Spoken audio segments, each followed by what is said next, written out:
Hello மக்களே, welcome to Lathu's kitchen and vlog. Wednesday July 26க்கான full day cooking vlog தான் இந்த வீடியோவில் பார்க்க போகிறீங்க. நான் என்னென்னலாம் குக் பண்ணேன், என்னென்னலாம் பண்ணேன்றதை இன்றைக்கி உங்களோட ஷேர் பண்ணி போகிறேன். ஸோ காலையில் தெலுங்கானா ஸ்டைலில் ஒரு உத்தப்பம் பண்ணலான்ட்டு நைட்டே டிசைட் பண்ணிவிட்டு அதுக்கு ஒரு பொடி அரைச்சி வச்சுருக்கேன். வெங்காயம் தக்காளி சட்னி கரைச்சி வச்சுருக்கேன். இந்த சட்னி நிறைய வாட்டி போஸ்ட் பண்ணியிருக்கேன், அதனால் ஷூட் பண்ணல. தோசை பண்ண ஆரம்பித்தாச்சு. ஏன்னா டைம் ஆகிட்டே இருக்குது. பொண்ணோட டிஃபன் பாக்ஸ் பேக் பண்ணும். இன்றைக்கி கொஞ்சம் லேட்டாக எழுந்திரிச்சு. எப்போதும் பண்ணுற உத்தப்பம் தான். தோசை மாவு போட்டு அது மேலே கொஞ்சம் வெங்காயம், கருவேப்பிலை, கொத்தமல்லி, தேவையான பச்சை மிளகாய் போட்டுக்கலாம். இது பொண்ணுக்கு போன்றதுனால நான் பச்சை மிளகாய் போடல. இந்த பொடி என்னென்னு பார்த்தீங்கன்னா பொட்டுக்கடலை, பூண்டு, காஞ்ச மிளகாய், உப்பு. இதை ஜஸ்ட்டு நல்லா பொடி பண்ணிவிட்டு அதை அது மேலே தூவி சூப்பராக ஒரு உத்தப்பம் பண்ணி எடுத்திங்கன்னா அட்டகாசமாக இருக்கும். நீங்கள் இந்த உத்தப்பம் ஒரு வாட்டி ட்ரை பண்ணி பாருங்கள். இந்த பொட்டுக்கடலை கார்லிக் பொடி இந்த உத்தப்பம் ஒரு சூப்பர் டேஸ்ட் கொடுக்கும். இந்த கார சட்னி பார்த்திங்கன்னா வெங்காயம், தக்காளி, பூண்டு, கொஞ்சமாக தேங்காய், காஞ்ச மிளகாய், உப்பு, அவ்வளோதான். எல்லாத்தையும் வதக்கி உப்பு போட்டு அரைக்க வேண்டியதுதான். பாஸ்மதி ரைஸ் குக் பண்ணியிருக்கேன். பொண்ணுக்கு ராஜ்மா ரைஸ் பேக் பண்ணும். இன்றைக்கி லஞ்ச் ராஜ்மா ரைஸ் தான். என்னோடய ஜிஞ்சர் கார்லிக் பேஸ்ட்டில் பூண்டு, இஞ்சி, கொஞ்சம் ஏலக்காய், கிராம்பு போட்டு நான் அரைப்பேன். என்னோடய ஜிஞ்சர் கார்லிக் பேஸ்ட் நிறைய கரம் மசாலா யூஸ் பண்ண மாட்டேன். அந்த ஏலக்காய், கிராம்பு ஓட வாசனை மட்டுமே யூஸ் பண்ணிப்பேன் என்னோடய ரெசிபீஸ்க்கு.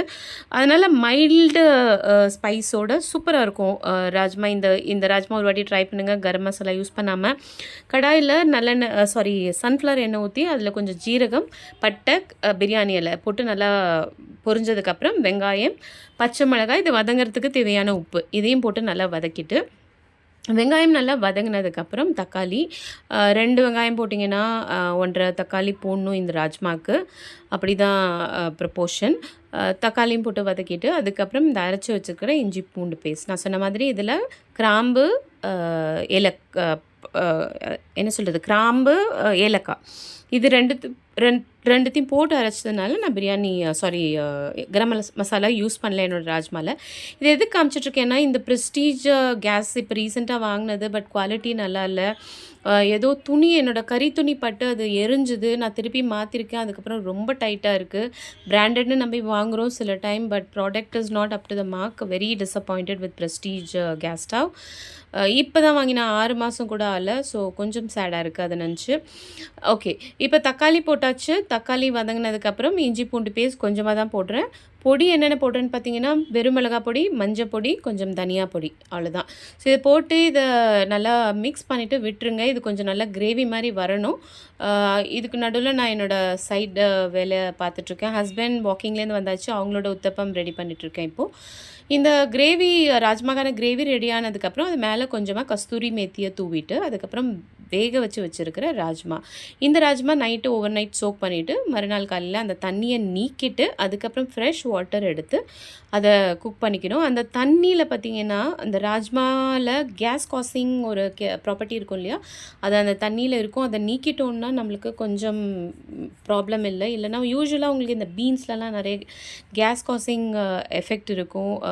அதனால் over night soaking is very important. நான் எப்போதும் மேட்ச் ஸ்டிக் தான் யூஸ் பண்ணுறேன். எனக்கு ஒரு வாட்டி இந்த லைட்டர் யூஸ் பண்ணி ஷாக் மாதிரி வந்தது. அது ஏன் வந்ததுன்னு தெரில. நீங்கள் யாராவது எக்ஸ்பீரியன்ஸ் பண்ணியிருந்தீங்கன்னா சொல்லுங்கள். அதுலேருந்து நான் மேட்ச் பாக்ஸ் தான். இது ஊத்தப்பம்லாம் பண்ணிவிட்டு மிச்சமான இட்லி மாவு, அந்த பொட்டுக்கடலை பொடி, இது கூட கொஞ்சம் ரவையும் சேர்த்து மிக்ஸ் பண்ணி நான் ஃப்ரிட்ஜ்குள்ளே ஸ்டோர் பண்ண போகிறேன். இதை வச்சு ஒரு குழி பணியாரம் ஈவினிங் ஸ்நாக்காக பண்ணலாம்னு சொல்லிட்டு இந்த மாதிரி நம்மக்கிட்ட இருக்கிறத வச்சு மேனேஜ் பண்ணுறது தான் நம்மளோட ஒரு டேலண்ட்டே.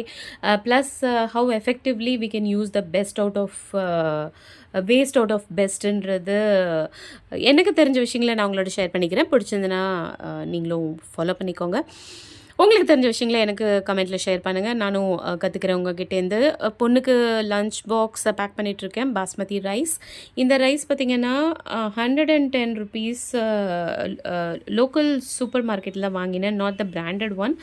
ரொம்ப நல்லா இருக்குது 110க்கு. நம்ம பிராண்டட்லாம் நிறைய 180, 190ன்னு பார்த்து வாங்குகிறோம். பட் இவ்வளோ கிரெயினியாக எனக்கு தெரியல. ஸோ எப்போதுமே அரிசி மற்றும் சூப்பர் ஸ்மார்ட்டில் அவங்க அந்த மொத்தமாக ஹோல்சேலில் வாங்கி விற்கிறாங்க இல்லையா, அது பெஸ்ட்டுன்னு நான் ஃபீல் பண்ணுறேன். என்னோடய பர்சனல் வியூ. பொண்ணுக்கு இன்றைக்கி டெசர்ட் வைக்காமல் கூட ஒரு பேர் ஃப்ரூட் கொடுத்துருக்கேன், ப்ளஸ் சாலட்ஸ் கொடுத்துருக்கேன். மழை இங்கே கண்டினியூஸாக மும்பையில் பெஞ்சிட்ருக்கு, விடாமல் பெஞ்சிட்ருக்கு. ஸோ தட் கால்ஸ் ஃபார் நிறைய டீ. அட்லீஸ்ட் ஒரு நாளைக்கு 3 டீயாவது குடிச்சிட்ருக்கேன். ஐ ஹோப் இந்த மழை நிறுத்தும் போது இந்த பழக்கமும் நிறுத்திடணும்னு நினைக்கிறேன். பிகாஸ் டீ எனக்கு அவ்வளோவா சூட் ஆகிறதில்ல. பட் இருந்தாலும் மைண்ட் இஸ் ஆஸ்கிங். கண்டினியூஸ் வேலை இருக்கிறதுனால ஏதாவது சூடாக குடித்தா நல்லாயிருக்குன்ற மாதிரி இருக்குது.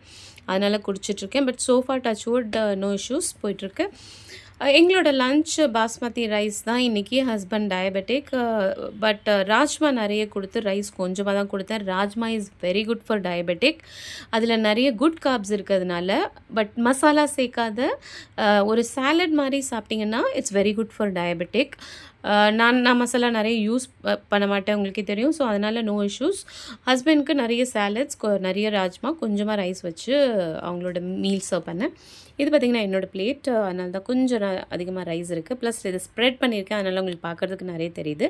ராஜ்மா யூஸ்வலி இப்படி தான் சர்வ் பண்ணுவாங்க, சாலட்ஸ் அண்ட் பாப்படோட வித் சம் பிக்கல். நான் சொன்ன அந்த ஸ்நாக் தான் இது. ஒன்றும் இல்லை, மீந்து போன இட்லி மாவில் அந்த பொட்டுக்கடலை, கார்லிக், காஞ்ச மிளகாவோட பொடி. இதில் தேவைன்னா நீங்கள் வெங்காயம், இஞ்சி, பச்சை மிளகாய், நிறைய வெஜிடபிள்ஸ்லாம் சேர்க்கலாம்.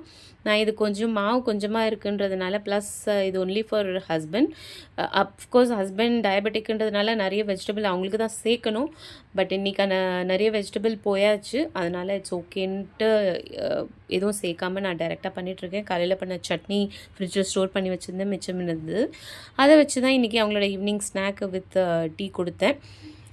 பொண்ணுக்கு ஐ திங்க் ஏதோ சம் ஸ்நாக் அவள் இருந்ததை வச்சு சாப்பிட்டா. இதுலேருந்து 2 சாப்பிட்டா. அஃப்கோர்ஸ் இப்படி தான் என்னோட வெட்னஸ்டே குக்கிங் வீலாக் போச்சு. பிடிச்சதுன்னா நம்மளை மறக்காமல் ஃபாலோ பண்ணிக்கோங்க. பேஜை யூடியூப்பில் பார்க்குறீங்கன்னா சப்ஸ்கிரைப் பண்ணி சப்போர்ட் பண்ணுங்கள். Thank you. Have a good day. Bye.